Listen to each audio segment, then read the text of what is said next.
মাসুদ রানার মুভিটা দেখছি। কেমন লেগেছে? ভালো, ইট ওয়াজ গুড। ভালো ভালো, কেমন লেগেছে? অনেক ভালো, অনেক ভালো। নায়ক হিসেবে মাসুদ রানা ফার্স্ট হিসেবে উনি খুবই ভালো করেছে। ও যে পার্টগুলো করেছে পুরোটাই সবই ভালো লেগেছে। ভালো ছিল না, মানে বোর হয়ে গেছি। আর একটু অ্যাক্টিং ভালো হলে ভালো হতো।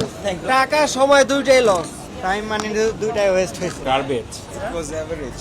কেমন ছিল? এভারেজ, খুব একটা। মাসুদরা কেমন ছিল? কেমন এনজয় করলেন? কেমন লাগলো? অনেক সুন্দর কবিতা শুনলাম। অত ভালো লাগে না?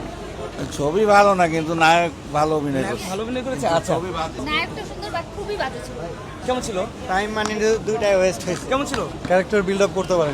আমরা আশাহত, কারণ যারা মাসুদ রানা বই পড়েছে বা পড়ে বড় হয়েছে তাদের সাথে এটা কোনো মিল পাওয়া যায়। খুব ভালো ছিল। আশা হতো এবং কোনো মানে কানেকশন বিহীন আর কি, মানে একটা ঘটনার সাথে কোনো আরেকটা ঘটনা। কেমন ছিল?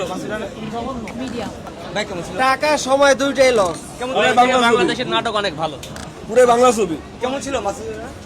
নায়ক কেমন ছিল? নায়ক কেমন ছিল? নায়ক কমপ্লিট ডিজাস্টার। কেমন ছিল? ভালো লাগে না। আরো অনেক উন্নতি করতে হবে। ভাই কেমন ছিল? ওটাও ভালো। কেমন ছিল? কেমন ছিল? একদম ভালো না। আপু কেমন ছিল? কেমন ছিল? মিক্স ভালো ছিল না, বেশি আরো ভালো করা দরকার। ওকে ভাইয়া। দেখা যাচ্ছে কিন্তু আরো অনেক বেটার করানো যেত। রাসেল রানাকে এর আগে যেরকম রিয়েলিটি শোতে দেখেছি তার চেয়ে আরো অনেক বেটার করা, এক্সপেকটেশন আরো বেশি ছিল, এই জন্য হয়তো বা আচ্ছা, কেমন ছিল? ভালো ছিল, বা গ্রাফিক্স নিয়ে একটু কাজ করা উচিত। আপু কেমন ছিল?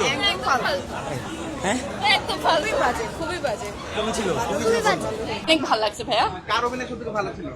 সব থেকে বেশি আমার হিরোরই লাগছে, রাসেল রানার। সো খুবই ভালো অভিনয় করছে, আর যেহেতু ফার্স্ট টাইম ছিল অ্যাজ আ হিরো, তো আমার কাছে খুবই ভালো লাগছে। চেরির অ্যাক্টিং আমার বরাবরই অনেক ভালো লাগে। আগেও সবগুলো মুভি দেখা হয়েছে, এইবারও মানে ব্যতিক্রম হয় না, এবারও অনেক ভালো লাগছে। দর্শকের উদ্দেশ্যে বলবো যে কালকে, অবশ্যই গতকালকে আমাদের মুভি দেখার কথা ছিল, বাট টিকিট পাইনি। সো আজকে এর জন্য আসছি। তো দর্শকদেরকে বলবো যারা মুভি পছন্দ করেন বা যারা পছন্দ করেন না, সবাইকে আসতে আমন্ত্রণ করব। শুধু মাসুদ রানার জন্য না, সব বাংলা মুভির জন্য বলবো আসতে, এসে মুভি দেখতে, যেন হল আরও ভালো হয়, আরও হল হয়, আরও বাংলা মুভি হয়, অ্যান্ড বাংলা মুভি যেন উপরে উঠে যায়, এটাই বলবো। আর মাসুদ রানা যারা বই পড়েছেন বা যারা হচ্ছে দেখা গেছে যে বই লাভার, সো ওরাও এসে একটা ডিফারেন্ট একটা সিন দেখতে পারবে, ডিফারেন্ট একটা জনরার একটা মুভি দেখতে পারবে। সো আমি বলবো যে সবাইকে হলে এসে মুভিটা দেখতে, না হলে বুঝতে পারবে না আসলে কেমন হয়েছে মুভিটা।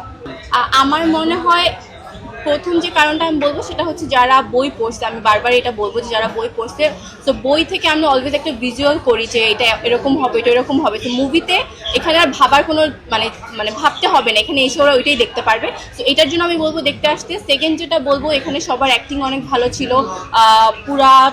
পুরাটা টাইম আমাদের মনে হয়েছে যে কি হবে। সো যেহেতু মাসুদ রানা বরাবরের মতো থ্রিলার একটা মুভি, এখানে এসে আরও সাসপেন্স অ্যাড হয়েছে মুভিটার কারণে, যে কী হবে এরপরে কী হবে, লাস্ট সিন পর্যন্ত কেউ বুঝতে পারবে না যে আসলে মানে পুরো মুভিটাতে কী কাহিনী ছিল। নাম কাজী তাহমিদ হোসেন সামিন, আমি কাজী আনোয়ার হোসেনের বড় নাতি। মূলত আমার আব্বু এবং আম্মু কাজে ব্যস্ত থাকার জন্য আমার দাদাই আমাকে বড় করেছেন, তা আমার দাদার সাথেই আমার টাইম স্পেন্ড বেশি হয়েছে। আমি নিজে জানি যে আমার দাদা এবং মাসুদ রানা ভিন্ন সত্তা নয়। আমার দাদা এবং মাসুদ রানা ভিন্ন সত্তা নয়। আমার দাদা যদি আজ বেঁচে থাকতো, আমার দাদা এক্সাইটেড থাকতেন এবং তিনি প্রাউড ফিল করতেন যে তার কাজ এবং লেখাটাকে বাস্তবায়ন করা গিয়েছে। পূর্ববর্তী মুভিতে আমরা দেখতে পাই যে অনেকে ডিসঅ্যাপয়েন্টেড হয়ে গিয়েছিলেন এবং অনেকে আশা প্রত্যাশা হারিয়ে ফেলেছিলেন যে ভবিষ্যতেও এরকম লেজেন্ডারি লেখাকে পরে পুঁজি করে নষ্ট করে ফেলা হবে, কিন্তু আমরা এখন সেটা মনে করি না এবং আমাদের কাহিনীটাকে পরবর্তীতে যদি আবারও মুভি বানানো যায় এবং আমরা সবাই এটাতে খুশি হব। আমাদের কাছে পার্সোনালি খুব ভালো লেগেছে এবং আমার কাছে এটাও ভালো লেগেছে যে আপনারা মডার্ন টেকনোলজি, এআই অ্যানিমেশন ব্যবহার করেছেন এবং এআই টেকনোলজি ইউজ করে আপনারা বিভিন্ন টেকনিক্যাল ডিফিকাল্টিস যেটা আমরা বাজেটের কারণে ফেস করি বাঙালি হিসেবে, সেটাকে আপনারা ওভারকাম করার চেষ্টা করেছেন। হাওয়েভার কিছু কারেকশন করা দরকার, কারণ এআই অ্যানিমেশনে অ্যাঙ্গেল এবং কালার গ্রেডিংয়ে সমস্যা হয়, কিন্তু এটা কারেকশন করা হলে আমরা আমাদের বাজেটের যে সমস্যা বাঙালি হিসেবে সেটাকে ওভারকাম করে সুন্দর সিনেমা তৈরি করতে পারবো। যারা বই পড়া অভ্যস্ত তাদের মধ্যে মূল ভয় যেটা থাকে, যারা বইয়ে যে মাসুদ রানাকে দেখে, যে মাসুদ রানাকে অনুভব করে, সেটাকে মুভি সম্পূর্ণভাবে তুলে ধরতে পারবে না। কিন্তু আমরা যদি সঠিক কাস্টিং করি, আমরা সঠিক পার্সোনালিটির অ্যাক্টরকে চুজ করি এবং আমরা যদি আমাদের বাজেটের প্রবলেমটাকে ওভারকাম করে নতুন টেকনোলজি ব্যবহার করে মুভি তৈরি করি, সেক্ষেত্রে অবশ্যই আমরা পাঠকদের যে চাহিদা এবং তাদের ইচ্ছাকে পূরণ করতে পারবো।